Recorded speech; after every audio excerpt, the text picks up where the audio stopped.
It's been 5 years since we counted down the game's best fusion monsters. Yu-Gi-Oh! Has changed a lot, and since then, a whole host of fusion monsters, both new and old, have managed to change the game in their own way, from excellent staples to format warping boss monsters. Because behind this seemingly simple surface of fusion summoning a monster, fusion is one of the richest and most interesting extract mechanics in the game for how often different fusion monsters have been able to redefine the entire subtype.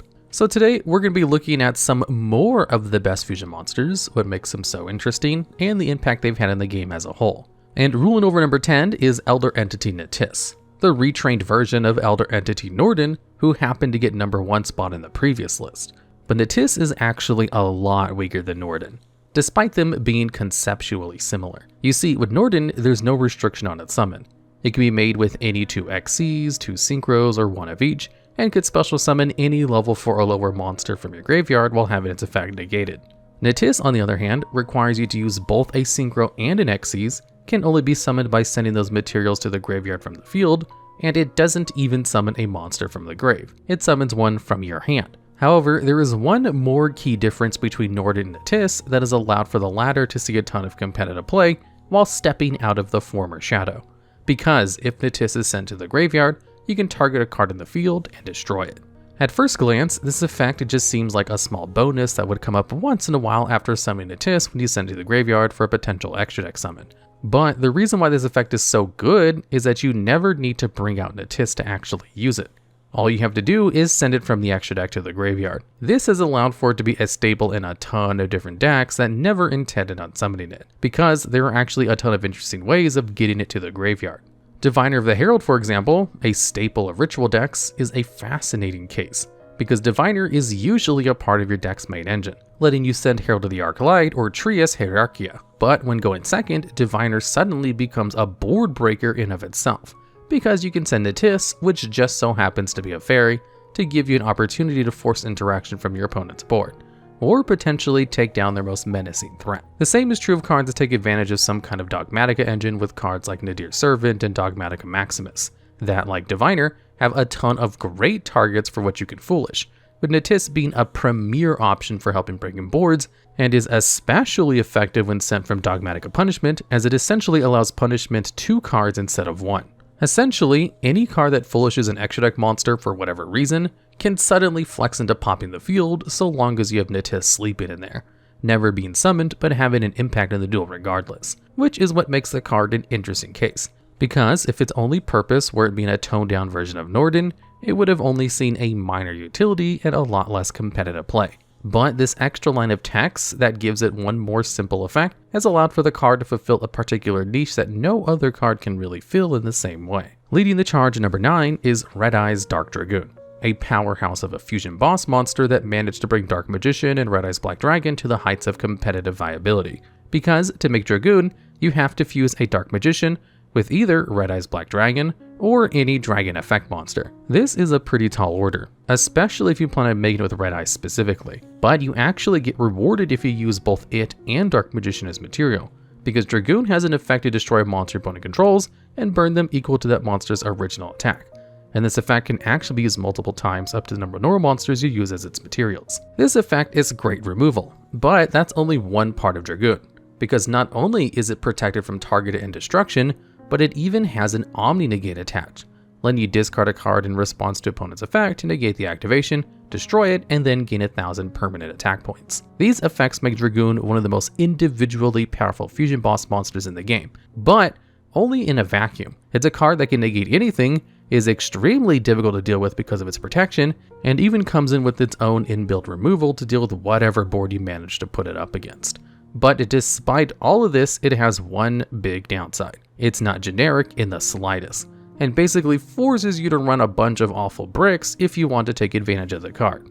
However, there was one card that allowed for Dragoon to be playable in just about any deck, Predaplant Verte Anaconda, which you could use to copy the effects of Red Eye's Fusion, a fusion spell that can actually use fusion materials from the deck to summon Dragoon. Normally, if you just activate Red Eye's Fusion by itself, you'd be locked out of summoning anything else for the entire turn. But by using it with Verte, you're not technically activating the card, just copying the effect.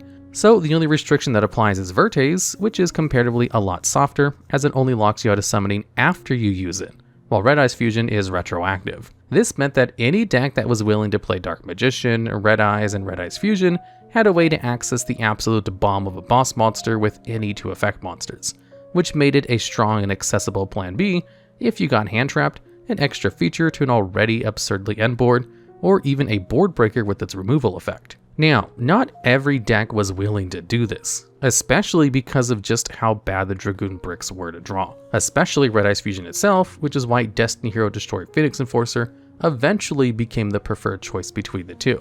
But that's not where Dragoon's story ends, because it actually has seen a decent amount of play in the modern TCG because of another powerful fusion spell, Branded Fusion. With Branded Fusion, you don't need to run a Red Eyes Fusion or a Black Dragon to go into Dragoon, as you can instead use Branded Fusion to fuse Albaz with either Light Hex Sealed Fusion or Dark Magician to then go into either Lubellion or Albion, and then summon Dragoon with their fusion effects, because Fallen of Albaz just so happens to be a dragon effect monster. The only restriction on Branded Fusion is that the only monsters you can summon from your extra deck for the turn are fusion monsters, which means that, so long as you're on fusion or ritual-based strategies, you can just add a free Dragoon to your end board, which not only deals with difficult to deal with threats that your opponent has to deal with on the draw, but also protect your main plays from hand traps, which means the moment you activate a Branded Fusion, no matter what you're on, your opponent is basically forced to Ash, or they won't get any opportunity to interact. It's really cool to see just how accessible Dragoon has become, especially when compared to what you used to need to do to summon it. And being more accessible, it gets to be used in so many more interesting ways than just being a plan B when you make Verte. And flying into number 8 is Garura, Wings of Resonant Life, a level 6 fusion monster with some amazing utility. Garura can be made with any 2 monsters that share the same type and attribute, so long as they have a different name. It only has 1500 attack, but it can actually deal 3000 damage to your opponent because any battle damage it inflicts to them is doubled. And if it's ever sent to the graveyard by any means, you get to draw a card for free. This last effect puts Garura in a similar position to Natis, as instead of choosing to further damage your opponent's resources by sending Natis with a punishment or ultimate slayer, you can instead choose to send Garura or Basiliscus 2 to send a Garura to replenish your own and net you a free advantage, which is pretty amazing. But there's a key difference between Garura and Natis that gives it even more utility. Garura is actually summoned to the field, and that's because Garura has some of the most generic materials ever printed on a fusion monster. This makes it pretty easy to summon by a diverse range of strategies, and we even got to see it made regularly by the likes of Tearlaments that took advantage of being a level 6 for Beatrice. But the generic materials on Garura also meant that it was an amazing super polymerization target. Super Poly is one of the game's most busted fusion spells because it lets you use monsters on your opponent's side of the field as materials, which is already crazy, but they also made it so you can't respond to the card's activation, preventing it from being interacted with.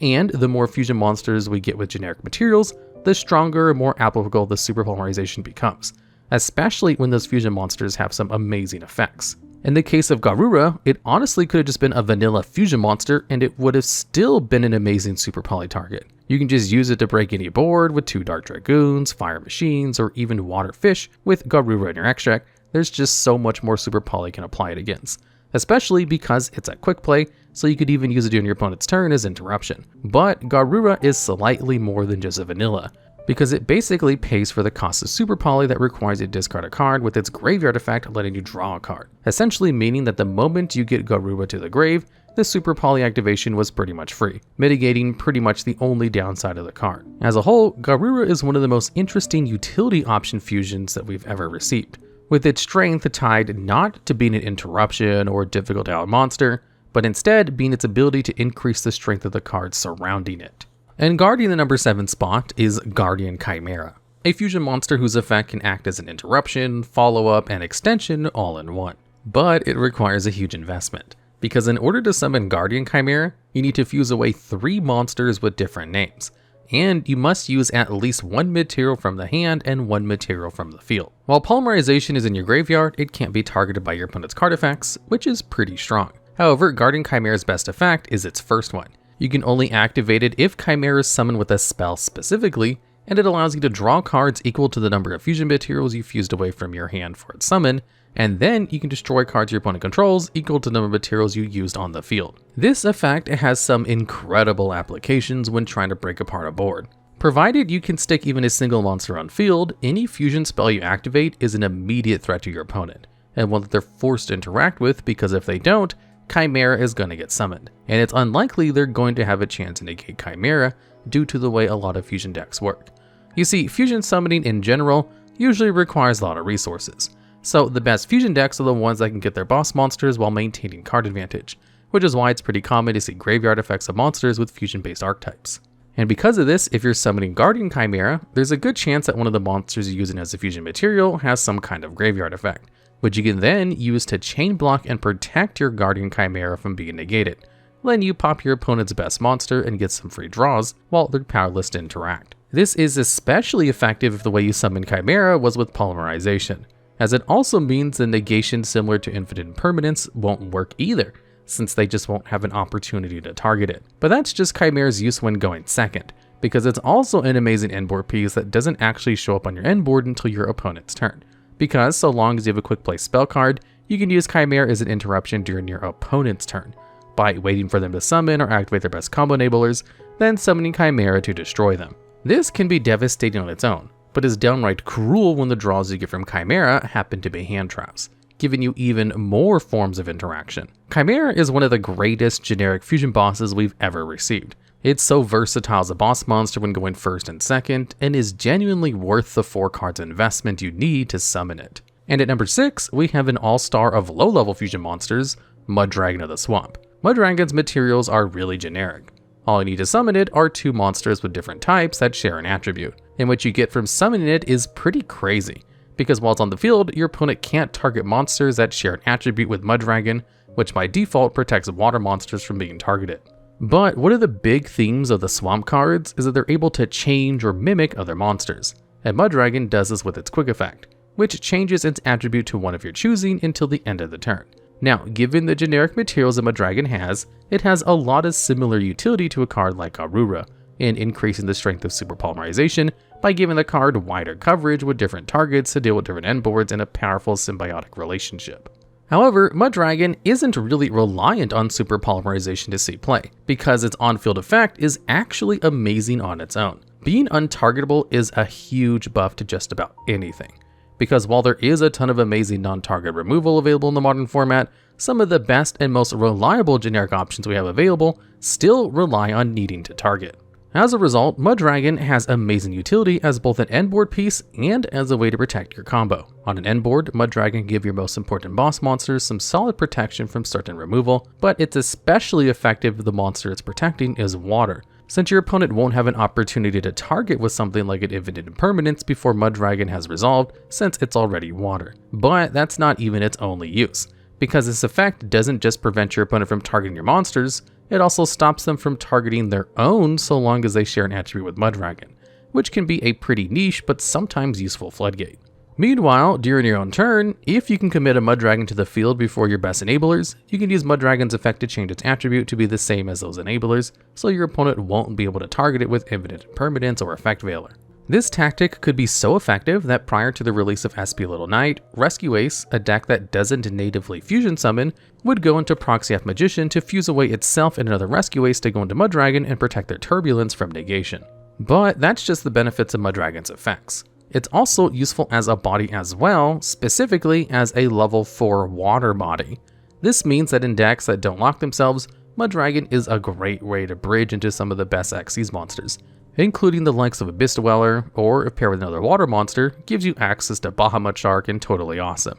It's really cool how deceptively simple Mudragon is as a card.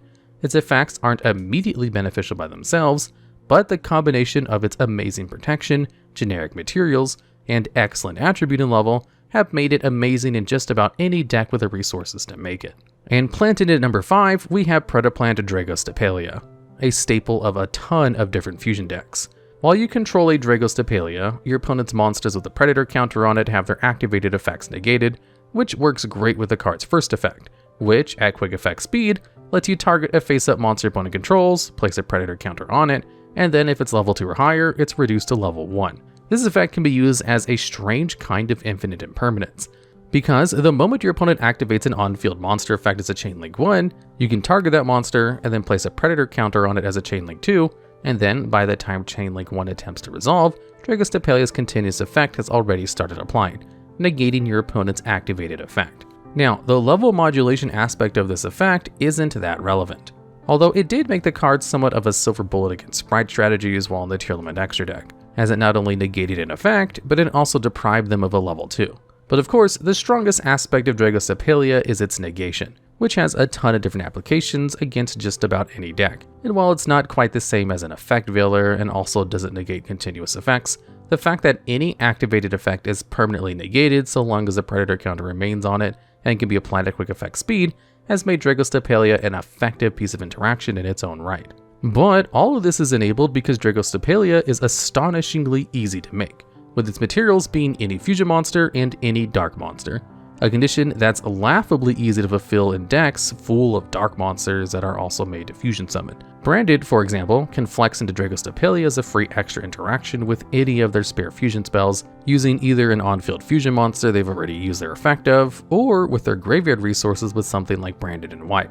Much the same way, any fusion monster in your grave becomes a potential option for Tearlaments to fuse to reach Dragostapelia with their graveyard effects, which was particularly effective in tier-focused strategies, but also meant that Runick decks could easily access it by pairing Hugin with any other body, as it lets you access Sprite's Brand to Foolish and Merely to return both itself and Hugin for its fusion effect and summon Stapelia for a free piece of interaction. Overall, Dragostapelia is reliable. Its effect isn't game warping or busted, but it's a strong and respectable form of interaction that can help bring a good end board over the top for any deck willing to go out of their way to summon it. And saving the day at number 4, we have Destiny Hero Destroyer Phoenix Enforcer, one of the most format-defining hero monsters of the modern age. In order to bring out DPE, you need to fuse a Destiny hero with any level 6 or higher hero, and what you get out of it are some easy to use but effective abilities. DPE's main effect lets you destroy one card you control, and any other card in the field at quick effect speed. This pairs perfectly with its third effect, which makes it so whenever it's destroyed by battle or card effect, you can revive a Destiny Hero monster from your graveyard during the next standby phase. And DPE just so happens to be a Destiny Hero monster, so you can revive itself after using its second effect to destroy itself and a card your opponent controls. It even has a great bonus effect too, reducing the attack of your opponent's monsters by 200 for each hero card in the graveyard. But of course, the craziest part about DPE is definitely the combined prowess of its second and third effect, which makes it so that every single copy of DPE can apply a ton of pressure to an opponent, capable of constantly removing their combo enablers and board pieces, and even back row every turn. Because while they're losing their resources, your DPE is just coming back again and again. This is why it's such a strong part of modern hero decks. It's a crazy grind game tool that's also weaved its way into being part of some decks and combos, as you can use it to destroy your own Wake Up Your Elemental hero to summon out any warrior monster from your deck. But there was a point in time where DPE was being played in far more than just hero, being scattered throughout a ton of different strategies due to how strong its interaction was for how little you had to invest into summoning it. DPE had this same synergy with Predaplant Dragostapelia that Dragoon had because of its fusion spell, Fusion Destiny, which lets you use materials from your deck to summon out DPE, which meant that virtually any deck had access to this boss monster as a secondary option or primary endboard piece, so long as they can get 2 effect monsters on the field with 2,000 life points to spare. But DPE was notably stronger than Dragoon as a potential target for Verte. It was difficult to deal with, had an intense grind game, and amazing interaction by itself. But what made DPE format warping was the cards around it, surprisingly enough. Firstly, instead of being forced to play some pretty useless vanilla monsters, the bricks that you play with DPE actually had some amazing effects. The usual targets you'd see were Destiny Hero Celestial, Destiny Hero Dasher, and Destiny Hero Plasma. Plasma was the least common of the 3. But drawing it meant that you had the option to summon it to the field since it contribute any 3 monsters for its condition, which is pretty solid because even if you can't do anything else but summon Plasma, a one-sided skill drain can be enough to shut down certain strategies. Meanwhile, Dasher and Celestial were more effective in the graveyard after using Fusion Destiny for being amazing for follow-up. With Dasher, if you drew a monster for a turn, it just lets you summon it from your hand for free, which is great for helping to OTK or rebuild your board, but also an effective pairing with Celestial, which is straight up just a pot of greed provided you don't have any cards in hand. But that's not all, because as well as DP's fusion materials being better, so is its fusion spell, because unlike the lock of Red Eye's fusion that made it a terrible draw, Fusion Destiny can just be activated at the end of your combo to get access to the card, which let decks play 3 copies of the card and meant they weren't even reliant on Verte to summon it. And last but not least, DPE can also be used to win the game on the spot, because if you set an Artifact Scythe to your field, something that was incredibly easy with Artifact Dagda, you could use DPE during your opponent's turn, pop itself in your own scythe to lock your opponent out of the extra deck, which in most cases was going to be game ending as a result. Now, in recent formats, DP has seen a lot less play overall, mainly due to the fact that both Verte and Artifact Scythe are now thankfully featured on the ban list. And there has been a greater influx of graveyard interaction released that has made the card generally weaker. Still, there's no doubt that for a while, DP was a card that near defined the formats where all of its best pieces were legal. And flying into number 3, we have Hugin the Runick Winx, the poster child for Runick strategies. Hugin has 3 effects. A mandatory one to return itself to the extra deck if it's ever destroyed, and a replacement effect that can be used if any card would be destroyed by a card effect, which lets you banish Hugin to prevent those cards from being destroyed instead. But Hugin's main effect is its first one, because if it's special summoned from the extra deck, you can search a Runick field spell at the cost of discarding a card from your hand. Now currently, there's only one card that you can search with Hugin, but it's a pretty good one. Runick Fountain, which after activating a Runick Quick Play spell, allows you to return up to 3 to the bottom of your deck to draw the same number of cards. And it's this effect that gives Runick decks a way of actually winning a game. You see, because every Quick Play spell skips your next battle phase, whittling away at your opponent's life points usually isn't an option, so the way most Runick deck strategies win is by using Fountain to draw into a ton of advantage, all while banishing the top cards of your opponent's decks, so they eventually fall to deck out. But in order for Runick to play optimally, they need to find Fountain, which is why Hugin exists in the extra deck as a game changer, because every single Runick Quick Play spell has 2 effects. The first effect is unique to the card and will result in cards being banished from the top of your opponent's deck, but their second effects are basically just instant fusion for Runick monsters, and special summon a Runick monster from your extra deck to the extra monster zone.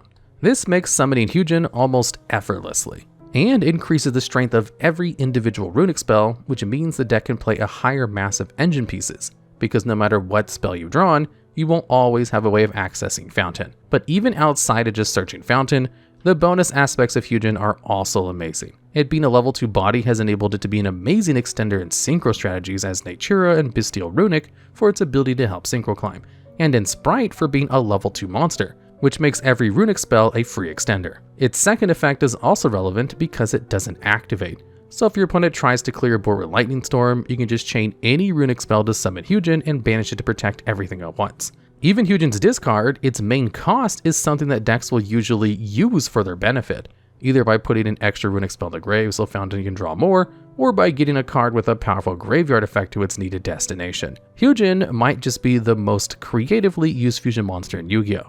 Because, as well as its first effect being one of the most necessary pieces for an amazing engine, the secondary bonuses that Hugin grants allow the card to be so much more than just a searcher.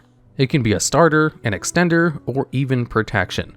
There's so many little things you can do with Hugin that, when used correctly and cohesively, makes the card a force to be reckoned with. And chilling at number 2 is the boss of Branded itself, Mirrorjade the Iceblade Dragon. Making Mirrorjade is pretty easy, because all it needs as materials are Fallen of Albaz and any fusion, synchro, Xyz, or link monster. But you can only ever control a single Mirrorjade at a time, and that makes sense, because while it's on the field, it has a soft once per turn quick effect, which lets you send a fusion monster that has Fallen of Albaz listed as a material from your extra deck to the graveyard as a cost to banish any monster on the field. But if you use this effect, the same copy of Mirrorjade can't use it on the following turn. So if you use it during your turn, you can't use it during your opponent's turn and vice versa. That's not all though, because if your opponent manages to out a fusion summon Mirrorjade, you get to destroy all monsters they control during the end phase. This secondary effect is pretty great. It can't be used all the time since a Mirrorjade summon from the grave or banishment doesn't count as being fusion summoned. But when it does come up, it's excellent, as it essentially makes it so that any board your opponent manages to set up through interaction is getting wiped, unless they have a way to return it to the extra deck or banish it face down. However, it's Mirrorjade's first effect that is the reason why you have to Ashley brand it fusion, because the amount of interaction and follow-up Mirrorjade provides is honestly terrifying. Being able to remove one of your opponent's key combo pieces or boss monsters at any point during their turn is already pretty busted, especially because Mirrorjade's removal doesn't target or destroy, bypassing nearly any kind of protection a monster can have. Even just a single activation of Mirrorjade is crazy, which explains why you can only control one of it. However, because Mirrorjade is a soft once per turn, if you can remove it from the field and summon it out from your graveyard, banish, pile, or extra deck, you can actually use this effect twice, or even thrice a turn. And branded pilots take advantage of this, because with the effects of Ad Libitum and Quem, you actually have an opportunity to summon the same Mirrorjade multiple times per turn, netting you the ability to use its interruption again and again. This interaction alone makes Mirrorjade amazing, but it would be a disservice to talk about this effect without discussing how beneficial its cost is. Because a ton of Albas adjacent fusion monsters have amazing graveyard effects, from Albion to get you branded fusion or branded in red during the end phase, to Titaniclad to special summon a Quem from your deck, to Rindbrum the Striking Dragon that can revive an Albaz to super poly away your opponent's board during their turn. There's just so much this card can get you. And the fact that you have the opportunity to use this cost multiple times per turn gives Branded a near undefeatable grind game. In fact, this cost is so good that sometimes Branded strategies are even willing to banish their own monster on turn 1, just so they can get a monster in the grave to take advantage of its effects. For how easy it is to summon a Mirrorjade, you would never think that it could generate as much advantage as it does. But it is a powerhouse of a monster, winning the game not just by clearing fields and banishing, but by providing you with an easy way to access some of your best cards. It's everything you could possibly want on a fusion monster. And at number 1 is the Tier 0 terror itself, Tearlaments Kitkallos. Each of Kitkallos' 3 effects are undeniably busted. Its first effect triggers when it's special summoned and lets you either add a Tearlament card from your deck to hand or send it to the graveyard, making it both a searcher or a foolish burial for almost every card in your deck. Meanwhile, its second effect lets you send a monster you control to the graveyard, and then you can special summon a Tearlaments monster from your hand or grave.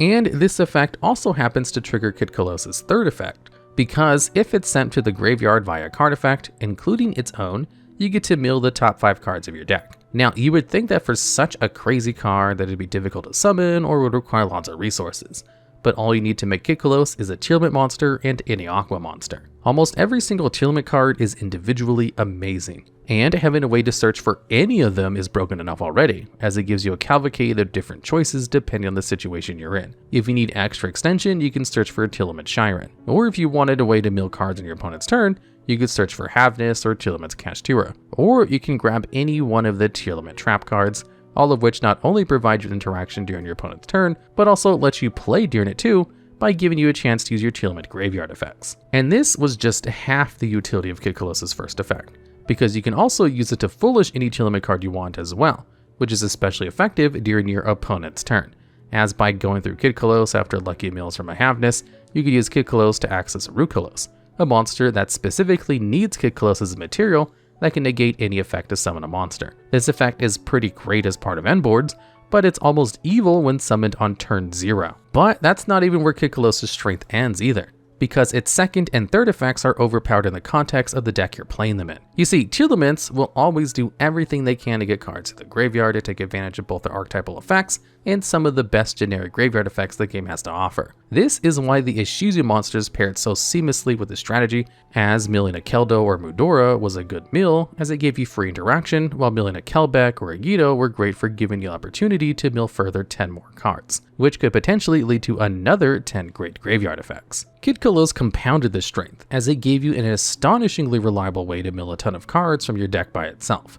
You see, with Kitkallos' first effect, you could add a Tearlament merely from your deck to your hand. Then, by using the second effect, you could set Kitkallos itself to summon merely, which on a new chain would net you both triggers, milling a respectable 8 cards. But if you already had merely, you could instead use Kit to search for Tearlament Scream to mill an extra 3 cards when a Tearlament is summoned, bringing us up to 11 cards being milled at once. And then, if you happen to get a Yugioh or Kelbeck, both of which were great at 3, you got to mill 10. Which, in total, essentially allowed Tyr to mill up to 21 cards in virtually a single action. Kitkallos did everything for the deck. It was consistency, a miller, and got you access to some powerful turn 0 interaction. It's banned in the TCG and OCG for a reason, and only remains legal in Master Duel at a single copy due to the rest of the Tearlament engine suffering for some heavy hits. But in any format with Kitkallos legal alongside a usable Tearlaments engine, Tyr is always going to find its way back to the meta in some way, shape, or form. And that's the list. If you think there's any fusion monsters you may have missed, or have any ideas for future videos just like this one, please let us know down in the comments below. And remember to like and subscribe, and thanks for watching.